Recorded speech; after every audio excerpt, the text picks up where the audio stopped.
Chances are, if you have a younger brother or sister or daughter or son, or you just know a little kid, then you've probably heard of the show Paw Patrol. I don't know what's up with the show, but kids are obsessed with it. But what is this show hiding? From curses to dark magic to even mind control. Let's talk about all this and more only in today's video. Top 10 Scary Paw Patrol Theories Part 2. Starting off this countdown, we have the terrible incident. Now, just in case you don't know the show, let me just give you a really quick summary. It follows a bunch of puppies and their 10-year-old owner named Ryder. They all have the responsibility to look after their town and respond to any emergencies. Kinda get it? Okay, let's move on. So, Twitter user DeVille Film came up with a theory as to why animals and a child are responsible for looking after the town. He believes that there might have been some terrible accident, maybe like a huge fire and a failed rescue that led to a large population of the town being engulfed in flames. As a result of this catastrophic event, the mayor literally goes crazy. I mean, she lost the town's fire department in this fire, and her husband as well. That's enough to drive anyone insane. After that, she declares that no humans will ever be in charge of emergency services ever again.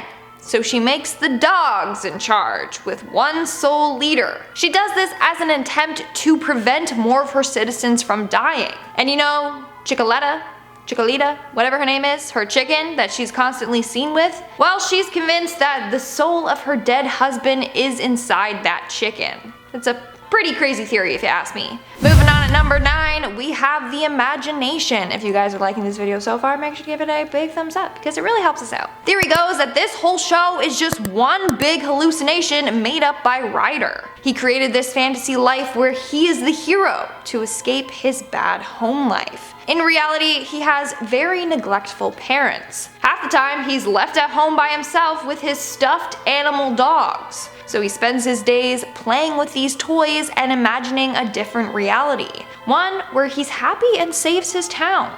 That explains why dogs are police officers and firefighters. It's because this whole thing is just made up in his head. In our 8th spot, we have the cursed town. So this next theory was created by Reddit user Fruit Bats. According to this theory, Adventure Bay, the town that they live in, is cursed. This is some supernatural curse that turns some adults into animals, and some other adults swapped brains with children. Let me explain. If you notice, the adults in town aren't the smartest. I mean, they're pretty dim-witted, and they often get themselves in ridiculous situations. And then a child has to come and save them. Well, that's because the children have been cursed to behave like adults, and the adults to act like children. I mean, I'd rather be cursed into a dog than be an adult with a mind of a kid. Like, I don't know about you, that's just my personal preference. Moving on to number 7, we have the mayor's mind. Now for a theory about the kooky mayor, Mayor Goodway. So theory goes that Mayor Goodway is very unstable. I mean, okay, yeah, she's a little bit different. She literally can't go anywhere without her chicken, who she talks to, and apparently she understands what it's saying in return. But theory goes that the mayor is actually just imagining this all. Chicoletta, her chicken, is just an imaginary friend. It started when she was little. She was a shy gal that used a puppet to talk to others. The puppet was of a chicken named Chicoletta. As she grew older, she had to stop talking through this puppet, so she would cope by imagining that Chicoletta was still there with her. Okay, honestly, not gonna lie, it's a pretty solid theory. And at number 6, we have the aliens. Buckle your seatbelts, because this one is gonna take you on a ride. It's crazy. So Adventure Bay was created as a result of aliens coming down to that area. Let me explain. Aliens came to Earth and would blend in by transforming themselves to look like dogs. They had a machine that would allow them to do this. But when it was time to go, they accidentally left that machine in Adventure Bay. Then one day it was discovered by a group of people. They were fooling around with it and bam, they got turned into pups. Now aliens can turn back to their normal forms no problem. But since they were humans, it's a bit different for them, and now they're stuck as dogs for eternity. But if you had to be one animal for the rest of your life, what would you be? Let me know in the comments below. We're now at our 5th and halfway mark with the magical powers. So this theory suggests that Ryder isn't actually who we think he is, but he's actually a very intelligent man that has harnessed supernatural powers. Let me give you some evidence to support this theory. There was a Halloween episode that we see that Ryder has excessive human strength. In this episode, we see him lift a full grown-ass walrus off of the ground. In another episode all about pirate treasure, he pushes a huge rock out of the way. First off, no human can do this, especially not a child. And how is it that he's such an expert in driving and diving and engineering and he can fly a plane no problem? It's because he's not actually a young boy. He's some sort of sorcerer disguised as a wee lad. Those were times that he slipped up and exposed his true identity. That's also why Marshall has an unlimited water supply for his water cannon, just because Ryder can make anything that's impossible possible. In our fourth spot, we have the talking animals. Okay,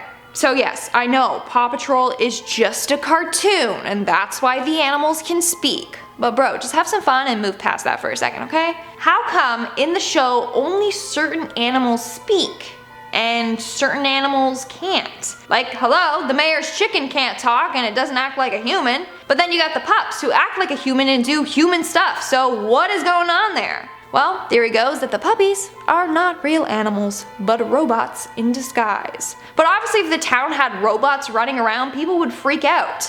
But puppies, everyone loves puppies. Then these robot dogs go and respond to all the town's emergencies, which they think is better because if a robot dies, like, oh well, they can just make another one or fix the old one.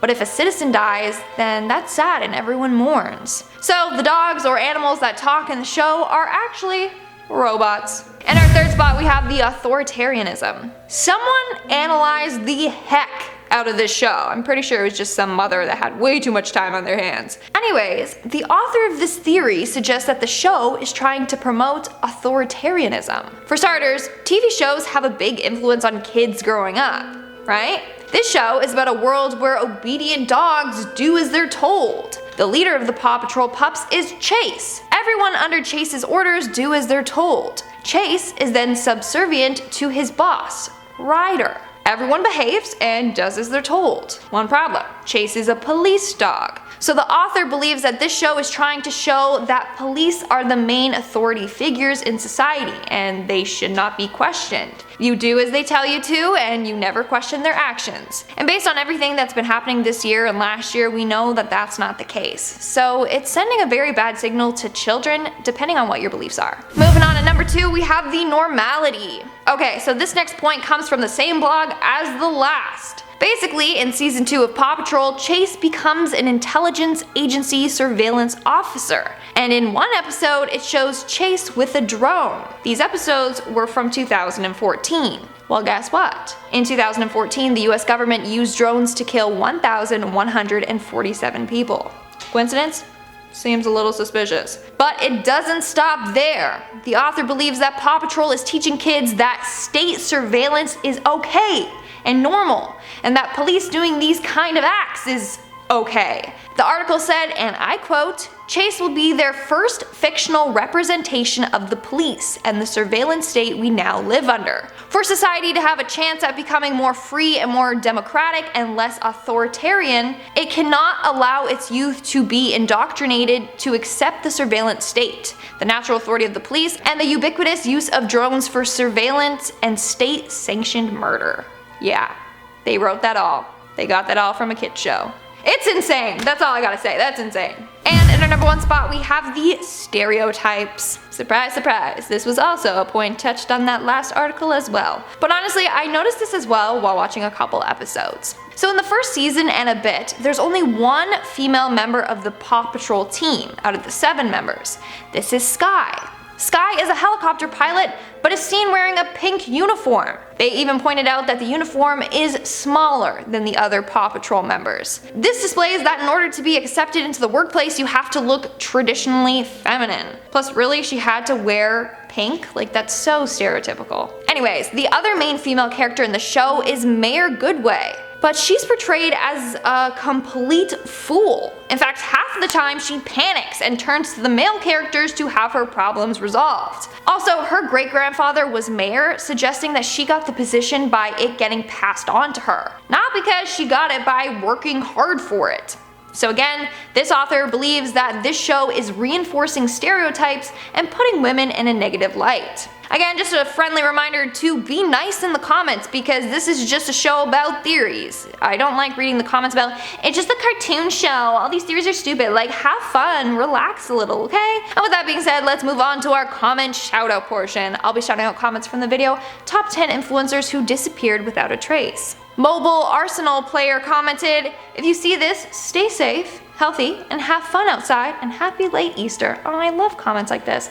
And I send that all right back to you. Cosmic Wolf commented, I watch MA Top 10 religiously. As a result, I love Lindsay Ivan. As a result of this comment, I love you, Cosmic Wolf. The Magical Balloon Man, I love these names, wow. Commented, you cannot copyright I will see you when I see you, okay? I've been honestly saying way before this show existed.